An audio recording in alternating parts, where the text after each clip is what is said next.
आपका मैं यहाँ स्वागत करता हूँ। नमस्कार, कैसे हैं आप? ठीक है।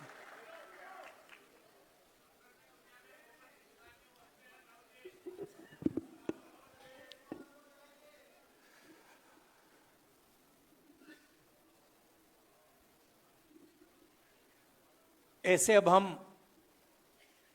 3-4 सम्मेलन कर चुके हैं। आपने आज डिस्कशन किया होगा, आपने अपने विचार रखे होंगे। अच्छा डिस्कशन होता है, एक प्रकार से क्लैरिटी और डायरेक्शन मिलती है। अभी आपने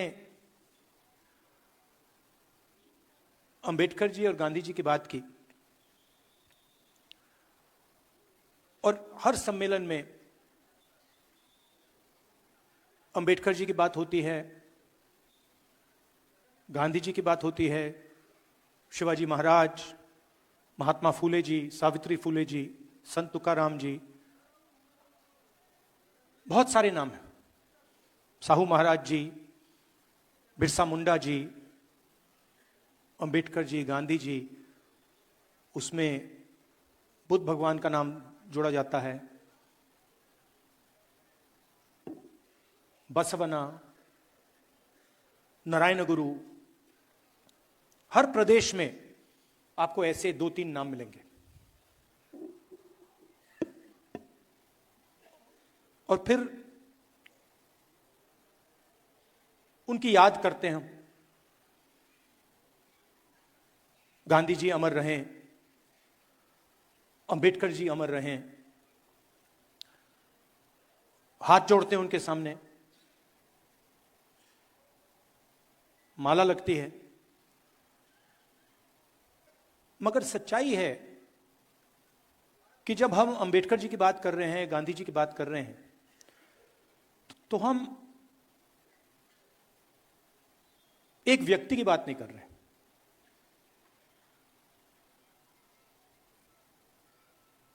क्योंकि अगर हम अंबेडकर जी की बात करें तो अंबेडकर जी ठीक है, एक फॉर्म थे, एक शरीर थे, मगर अंबेडकर जी के मुंह से सिर्फ उनकी आवाज नहीं निकलती थी। जब अंबेडकर जी बोलते थे तो करोड़ों लोगों की आवाज, करोड़ों लोगों की आवाज उनके मुंह से निकलती थी। अगर सिर्फ अंबेडकर जी की आवाज निकलती तो हम उनका याद नहीं करते। हम उनका याद इसलिए करते हैं क्योंकि जब अंबेडकर जी बोलते थे तो दूसरों का जो दुख था, दूसरों का जो दर्द था, वो उनके मुंह से निकलता था। मैंने उनकी किताबें पढ़ी हैं, चाहे एनालिसिस ऑफ सेल्फ हो, चाहे एनालिसिस ऑफ कास्ट हो, बुद्धिज्म पे काफी पढ़ा है। और जब आप अंबेडकर जी को पढ़ेंगे तो दिखता है कि यह व्यक्ति अपनी बात नहीं कर रहा है, यह व्यक्ति दूसरों की बात कर रहा है। और इस व्यक्ति के अंदर, जो हर नेता के अंदर लड़ाई होती है,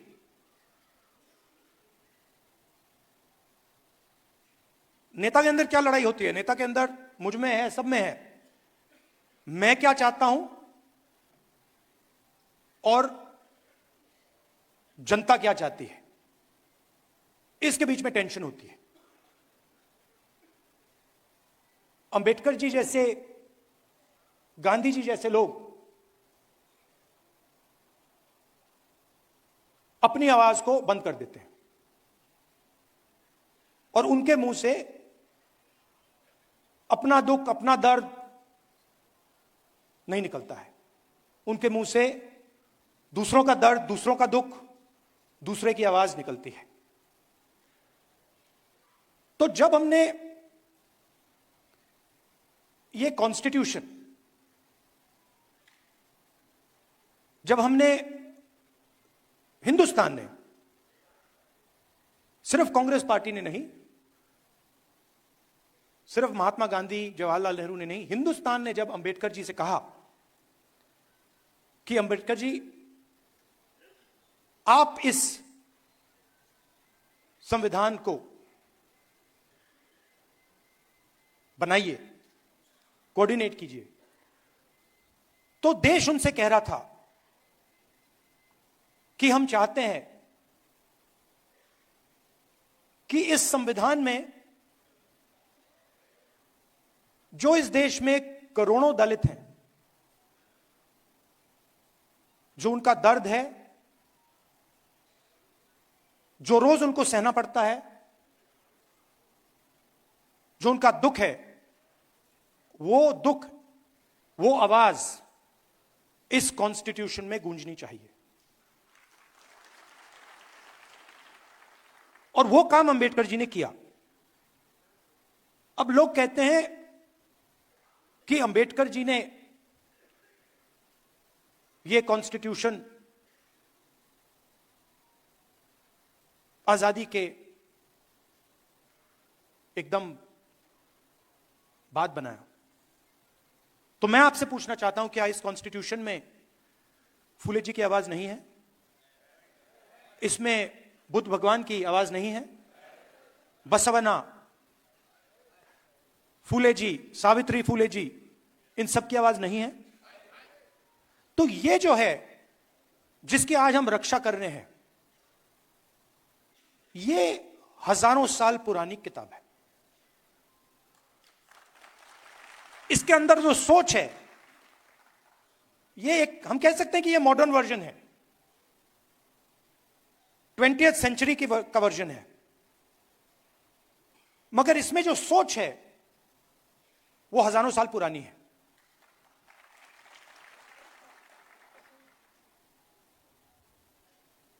जो इसमें कहा जा रहा है वही बुद्ध भगवान ने कहा, वही अशोक ने कहा, वही इन सब महापुरुषों ने कहा, वही अंबेडकर जी ने कहा, वही गांधी जी ने कहा। और इसके पीछे हिंदुस्तान का एक विजन है। यह सिर्फ एक किताब नहीं है, यह एक जीने का तरीका है, मरने का तरीका है, कि अगर हम जिएंगे, देश में जिएंगे, तो एक दूसरे का आदर करेंगे, रिस्पेक्ट करेंगे, और जितनी जगह हम चाहते हैं उतनी ही जगह हम दूसरे को देने के लिए तैयार होंगे। इसमें कहीं नहीं लिखा कि एक व्यक्ति हिंदुस्तान की पूरा धन, हिंदुस्तान की पूरी शक्ति, हिंदुस्तान का भविष्य छीन सकता है। इसमें लिखा है कि समानता होनी चाहिए, वन मैन वन वोट होना चाहिए, सबका आदर होना चाहिए, हर धर्म का आदर होना चाहिए, हर जात का, हर प्रदेश का, हर भाषा का आदर होना चाहिए। तो जब आरएसएस के लोग, बीजेपी के लोग इस पर आक्रमण करते हैं, तो सिर्फ इस किताब पर नहीं कर रहे हैं आक्रमण, वो हिंदुस्तान की आवाज पर आक्रमण कर रहे हैं। कॉन्स्टिट्यूशन से हमारे इंस्टीट्यूशंस बनते हैं, सरकार के अलग अलग संस्थाएं बनती हैं, इलेक्शन कमीशन बनता है। अगर कॉन्स्टिट्यूशन नहीं होता, ये नहीं होता, तो इलेक्शन कमीशन नहीं होता। राजाओं महाराजाओं के पास इलेक्शन कमीशन नहीं होता था।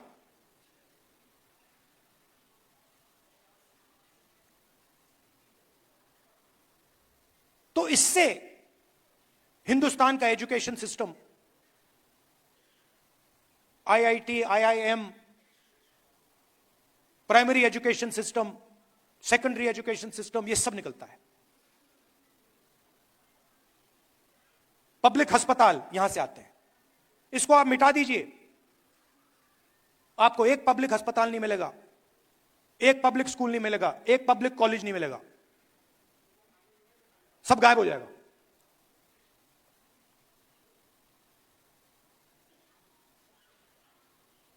और आरएसएस एक के बाद एक, आरएसएस इस पे सीधा आक्रमण नहीं कर सकती, डरते हैं। अगर सामने से इसके साथ लड़ गए, वो 5 मिनट में हार जाएंगे।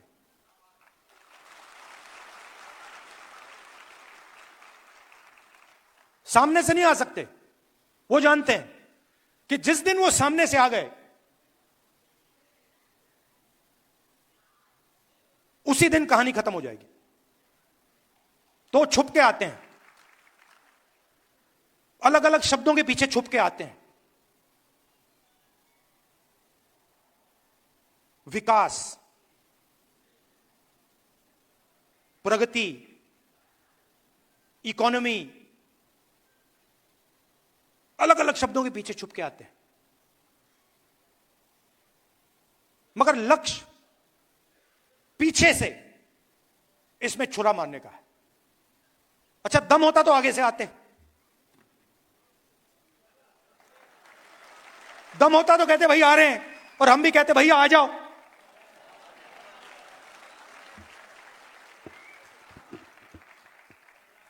किसी ने बहुत अच्छी बात बोली मुझे 2-3 दिन पहले, अगर गीदड़ किसी जानवर को गला पकड़ के मारता है तो वो शेर नहीं बन जाता है।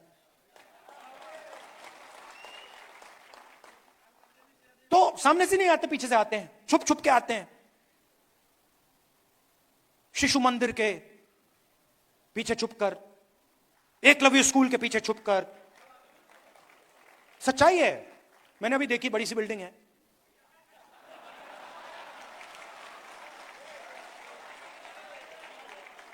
हजारों करोड़ की होगी जमीन। ये शिशु मंदिर का पैसा आया कहां से? ये मध्य प्रदेश की सरकार का पैसा है, राजस्थान की सरकार का पैसा है, बाकी प्रदेशों की सरकार का पैसा है, नेशनल हाईवे का पैसा है। उसको आप कह सकते हो विकास का पैसा है, गुजरात मॉडल का पैसा है, अंबानी अदानी का पैसा है। तो बीच में राहुल गांधी की आवाज नहीं, बीच में से एक और आवाज निकली, नहीं वो दूसरी है, वो दूसरी वाली है, मगर बीच में मैं सुन रहा था। अब मेरा काम जनता की आवाज सुनने का है, तो मैं सुन रहा था, और पहले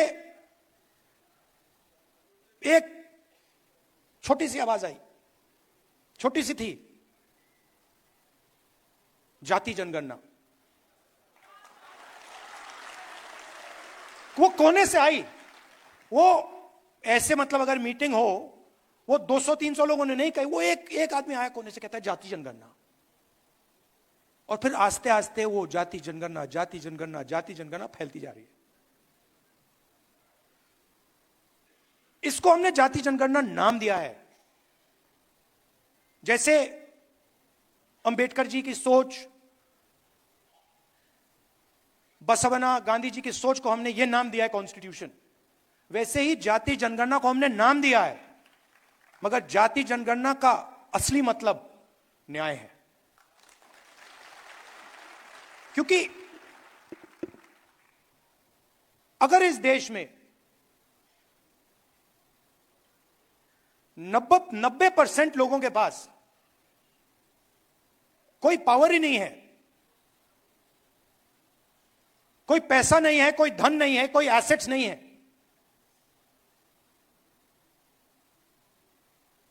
तो उनका क्या मतलब है? आपने कहा, यह शब्द बहुत यूज होता है आजकल, समानता, सॉरी अदर, रिस्पेक्ट।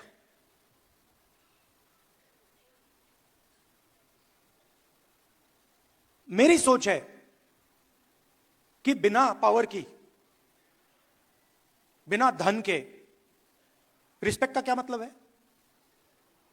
कोई भूखा मर रहा है, उसकी कोई सुनता नहीं है, 24 घंटा दुखी रहता है, और मैं जाके उस पर माला लगा दूंगा को भैया मैं आपकी इज्जत करता हूं, उसका क्या मतलब?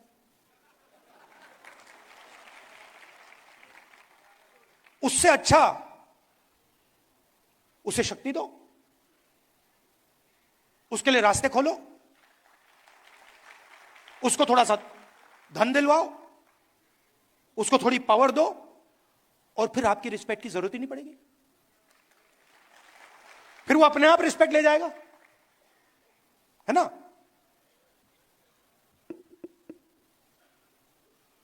तो मैं चाहता हूं कि ये जो सबसे बड़ा सवाल हमारे सामने है,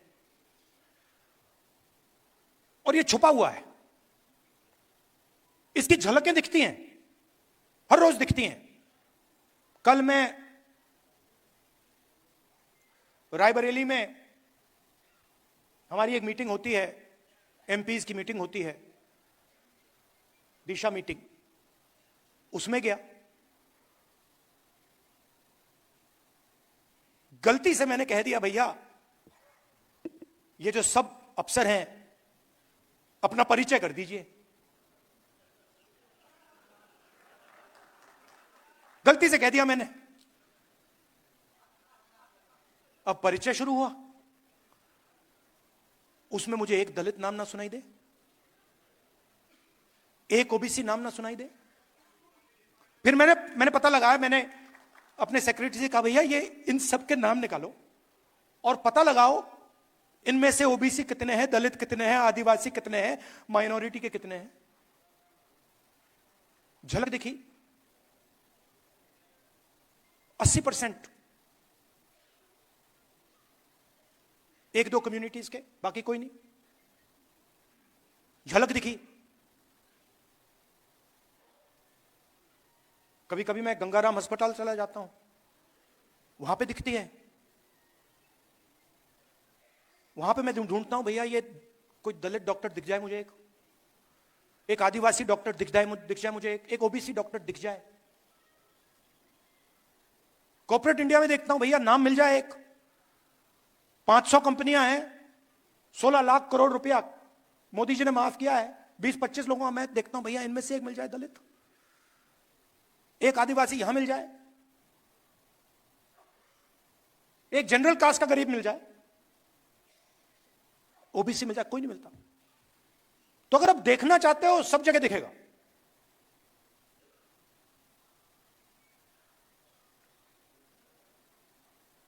जुडिशरी में हाई कोर्ट्स देख लीजिए, बड़े बड़े अफसरों को देखिए, 90% हिंदुस्तान उसमें आपको दिखेगा ही नहीं। और आजकल तो मैं मतलब डेटा का टाइम है, मैं तो निकालता रहता हूं। मेरे पास लिस्ट है, कभी मैं आपको दिखा दूंगा, चौंक जाओगे आप लोग, ये हो क्या रहा है। अदानी जी की कंपनी में मैंने मैनेजमेंट टीम को देखा, कौन लोग हैं ये, उसमें आपको एक दलित नहीं मिलेगा, एक ओबीसी नहीं मिलेगा, एक आदिवासी नहीं मिलेगा। 5% लोग हिंदुस्तान को चला रहे हैं। स्टॉक मार्केट ऊपर जाती है, वही 5% को फायदा होता है। पॉलिसी बनती है, उन्हीं 5% का फायदा होता है। 16 लाख करोड़ रुपए उनके माफ हो जाते, कोई क्यों नहीं बोलता। और मैंने कर्नाटक में कह दिया, भैया किसानों का कर्जा माफ होगा, मतलब मीडिया में 24 घंटा 24 घंटा, ये देखो राहुल गांधी किसानों की आदत बिगाड़ रहा है, ये पागल हो गया, ये किसानों की आदत बिगाड़ रहा है। अच्छा भैया, आपने उन 25 लोगों की आदत नहीं बिगाड़ी कि 16 लाख करोड़ रुपए आपने पकड़ा दिए उनको।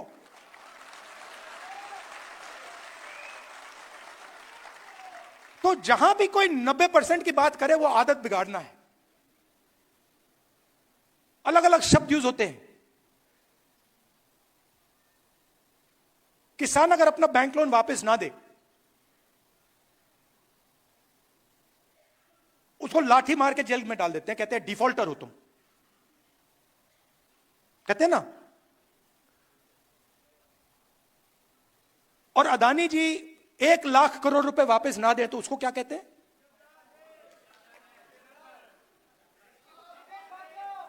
देशभक्त। एक को डिफॉल्टर बना देते हैं और दूसरे को बिजनेसमैन नाम दे देते हैं, वो बेचारा जेल चला जाता है और ये प्राइवेट हवाई जहाज में मतलब विदेश जाता है।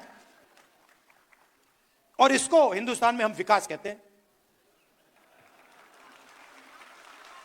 प्रगति, डेवलपमेंट, विकास, ये शब्द हैं। अरे भाई, किसका विकास, किसकी प्रगति, किसका डेवलपमेंट, ये भी बता दो।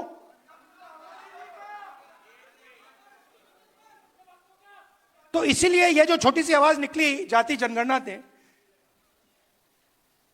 इसने मोदी जी की नींद बंद कर दी। नहीं, मेरे वजह से नहीं हुआ भैया, मैंने जो आपको बोला, ये मेरा काम, मैं एम्पलीफायर हूं। मेरा काम एम्पलीफिकेशन है। मेरा काम आपके पास आकर सुनने का है। मेरा काम, जो मेरा लक्ष्य है ना, उसको खत्म करने का, उसको मारने का है। जो मेरे अंदर लक्ष्य है कि भैया मुझे ये चाहिए, मुझे वो चाहिए, मुझे वो चाहिए, उसको मारने का है। मैं हर रोज सुबह उठकर उसको मारता हूं। और मेरा काम आपकी आवाज, जो हिंदुस्तान के गरीब लोग हैं, उनकी आवाज सुनने का है। ये मुझ में कोई कंफ्यूजन नहीं है। तो ये आवाज निकली छोटी सी, पहले कहती है भैया जाति जनगणना। मैंने सुना, फिर थोड़ी फैली, फिर और फैली, और फिर उसके बाद मैं देख रहा था मोदी जी का चेहरा बदलने लग गया। ये क्या हो रहा है? देश की जनता न्याय कैसे मांग रही है? जाति जनगणना से सब कुछ साफ हो जाएगा। हिंदुस्तान के हर गरीब व्यक्ति को, चाहे वो जनरल कास्ट का हो, दलित हो, आदिवासी हो, पिछड़े वर्ग का हो, माइनॉरिटी हो, महिला हो, जो भी,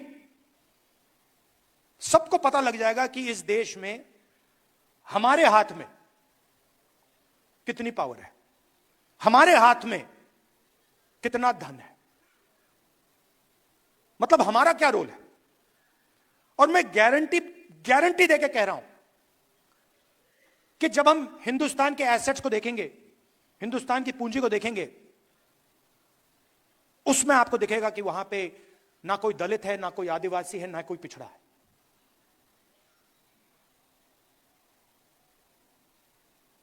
और ये जो जाति जनगणना है, ये जैसे मैंने आपसे कहा, ये किताब नहीं है,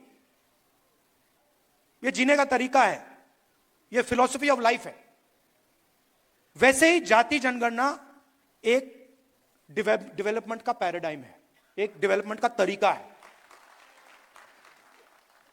कुछ दिन पहले एक दुनिया में एक बहुत बड़ा इकोनॉमिस्ट है, नाम नहीं लूंगा, वो इनइक्वालिटी पे काम करता है। तो मेरी उसके साथ बात हुई, मैंने उससे पूछा, वो प्रेजेंटेशन दिया उसने मुझे, और उसने मुझे कहा, राहुल, हिंदुस्तान दुनिया में सबसे अनइक्वल देशों में है। और फिर मैंने उनसे कहा, भैया आप एक बात बताइए, आपने हिंदुस्तान की एनालिसिस कर दी,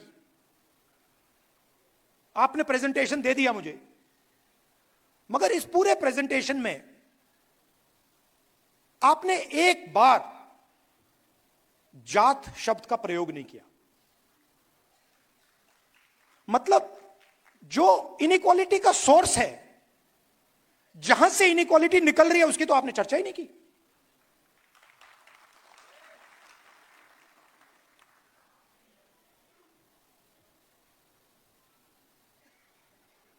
मेरे एक दो दोस्त हैं, कभी कभी बात हो जाती है, जनरल कास्ट के लोग हैं। तो एक दिन मेरा एक दोस्त कहता है, मुझे तो जात नहीं दिखती। मैंने कहा, तुझे कहां से दिखेगी?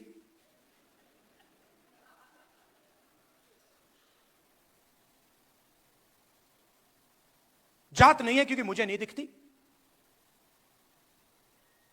आपको नहीं दिखेगी वो। अगर आप उसको देखना चाहते हो तो आपको ढूंढना पड़ेगा, मगर दलित को नहीं ढूंढनी पड़ेगी। दलित को रोज दिखती है, पिछड़ों को रोज दिखती है, आदिवासियों को रोज दिखती है, महिलाओं को भी दिखती है। तो जाति जनगणना से क्लैरिटी आ जाएगी, नया पैराडाइम बनेगा।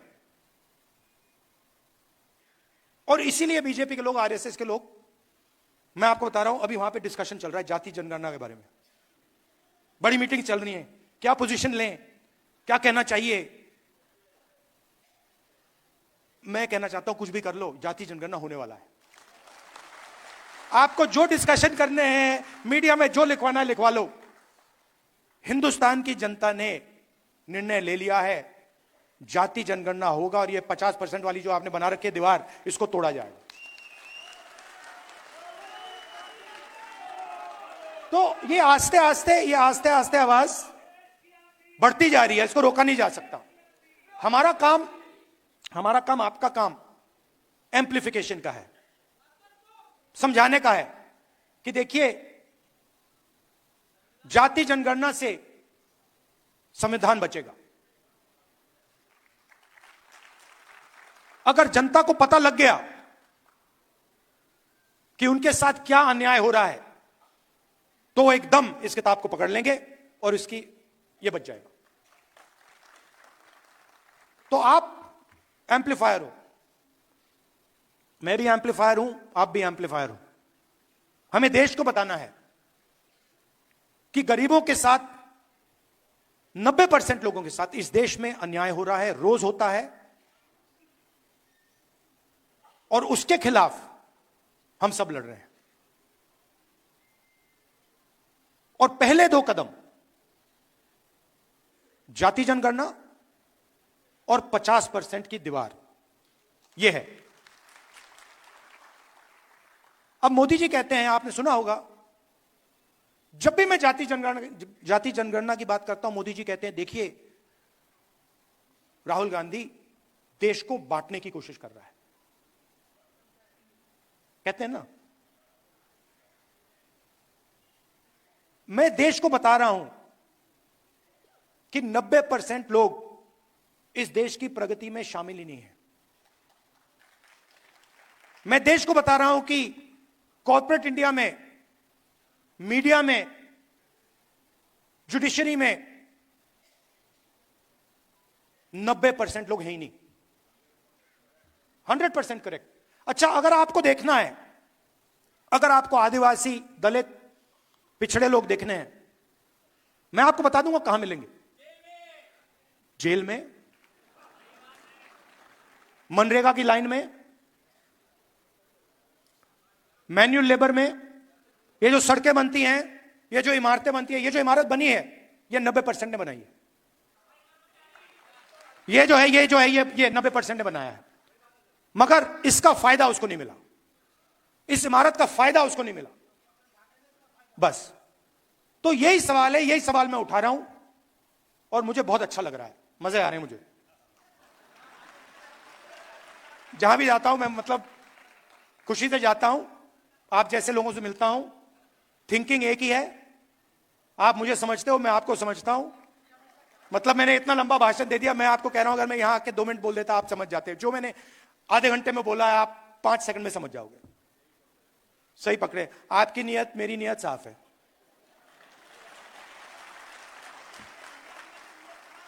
तो एक टीम जैसे काम करना है, और पहला लक्ष्य है जाति जनगणना और 50% वाली दीवार।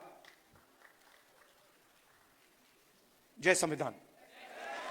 आप सबका बहुत बहुत धन्यवाद, बहुत प्यार, नमस्कार, जय हिंद।